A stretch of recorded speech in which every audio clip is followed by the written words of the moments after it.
Welcome to Fitness Protocols with your boy Brando. In this episode, we'll talk about powerful back exercises with dumbbells that will optimize your results and can easily be performed at home. This marks episode 4 of what I'm calling the Dumbbell Files. I will also be sharing an insider pro tip, which I wish was shared with me years ago. But first, let's talk about the importance of goal setting. Your goals are the vehicle that drive your results. I followed an Australian fellow on YouTube, and he's a #1 handicap on the golf course. If you don't know what that means, it means he's an excellent golfer. The reason he's a #1 handicap is because every hole he aims for birdies, not pars. He approaches the course with a GOAT mentality, striving to be the greatest of all time. So if he falls short of his goals, he still regularly pars the course. By dialing our nutrition, which is our proteins, carbs, and fats, managing our calories, getting adequate sleep, and deliberately focusing on tailoring our resistance training or our cardio to our GOAT expectations, you'll not only find success, you'll thrive. I've been in the field of health, fitness, and nutrition for over 15 years. My burning desire is to share knowledge, experience, and methods to living a sober, productive, and meaningful life via bodybuilding, powerlifting, and macronutrition enrichment. If the GOAT's investing in the stock market, they're looking for the win, right? Buying low and selling high. If the GOAT's in sales, they're not waiting for the customer to stumble across them. They chase the customer down, find the pain point, close the sale. If the GOAT's an MMA fighter, what's he doing? He's going for the win, right? He's not seeking to just make contact with his opponent's face. He seeks to knock his head off his shoulders and 3 blocks that way. And if we're talking about an actual GOAT, how do they react when you feed them? They take the food you give them and they eat the plastic bag too. They don't fluff around. Now let's dive into some GOAT training here. Now these exercises are back targeting exclusively, but some of these exercises are a bit cross-platformed. We'll also dive into variation conditioning, slight adjustments to exercises, and how they apply. First up, sumo deadlift. By widening our stance, we're removing much of our hamstrings out of the equation, which forces a greater activation of the lumbar muscles. Now we're deliberately targeting the lumbar muscles. A large part of the bodybuilding appearance is created by increasing the size of specific muscles, generating that illusion of overall size and strength. Refer back to this image later. Next is single arm bent over rows. This exercise deliberately targets the latissimus dorsi. You may notice that most of these names are of a Latin origin, and it's common to refer to them as just lats for short. Back to the chart here. These also activate the rear delt, trapezius, and rhomboids. This is an excellent opportunity to add in variation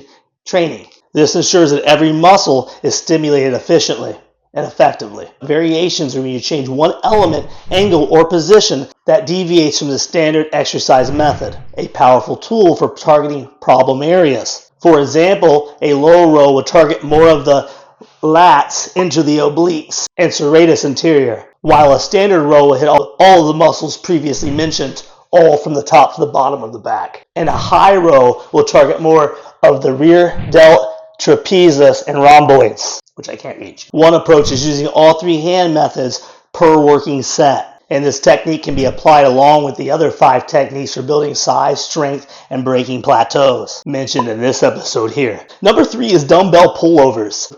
This exercise engages a variety of muscles from the back to the front: trapeza, serratus anterior, lats, chest, and core, and greatly improves shoulder mobility. Shoulder mobility becomes progressively more important as we age. And we're training with longevity in mind, and I intend to still be doing this while I'm 80 plus years young. Number 4 is renegade rows. This exercise is incredible. It hits the entire upper body back to front, burns a lot of calories, and it's fun. A staple to any training regimen. And on that note, let's take a moment to appreciate the sponsor of today's episode, GP Poo.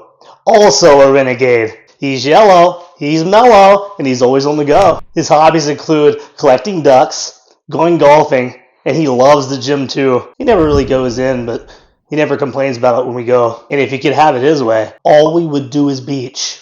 Number 5 is incline rows. I mentioned this variation in the episode on critical shoulder workouts with dumbbells. Excellent for rear delt, rhomboids, and trapeza targeting. really hits those hard target areas, packing on the mass. Love them. Number 6 is bent over reverse flies. It's incredible for targeting hard to activate muscle groups such as the rhomboids by focusing on squeezing the shoulder blades as tightly together as possible. Time to talk about that inside pro tip. By shortening the range of motion and applying the half rep method, we're able to keep constant tension on the rhomboids, increasing or decreasing the rep tempo, meaning the speed of the repetition, so you're feeling the muscle burn and pumping out as many reps in that state as possible. That burn is 100% feedback. That's a powerful tool. Let's use it. Now, you know muscle fibers are broken down during resistance training, and that your gains are made via the kitchen by consuming 1+ grams of protein per pound of body weight per day, and that our results are contingent upon how efficient we digest that protein. Now, we can't speed this process up, or can we? The salivary gland, stomach, pancreas, and liver secrete enzymes needed to break down the deranged cooked proteins we consume into amino acids that are later reassembled into a protein that can be used by the body to nourish organ, tendon, and muscle tissue, essentially changing the food from a solid into a form of liquid energy that can be carried via the bloodstream to organs, tendons, and muscle cells. Hence, one of the reasons there's such a market for plasma donations. Well, one of the many reasons anyways. Anywho, by consuming 2 to 3 servings of fruit per day, 3 to 4 servings of vegetables per day, 1+ liter of water per day, adequate levels of electrolytes such as potassium, magnesium, calcium, and sodium. Ideally, the best source for sodium would be pink Himalayan salt. We provide the body with adequate vitamins and minerals necessary to operate at full capacity, maximizing our ability to process the protein from the foods that we eat, and therefore utilize to repair and rebuild muscle cells. For examples of food that's high in protein, check out my episode on how to increase protein intake on a budget.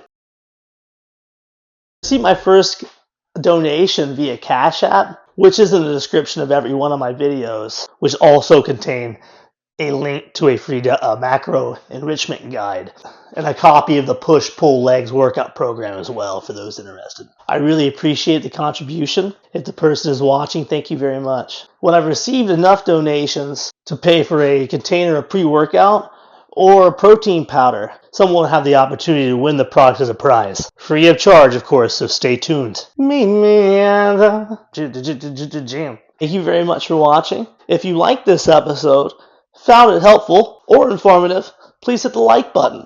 A like goes a long way to help me grow my channel, and I deeply appreciate it. Feel free to drop a comment. I do read all the comments, and I appreciate the feedback. If you want to see more content like this, please hit the subscribe button. I try to post as often as possible. I can also be found on YouTube Podcast and Spotify at Fitness Protocols with Brando. Thanks again for watching. Let's grow a stronger mind, body, and spirit one day at a time. Until next time.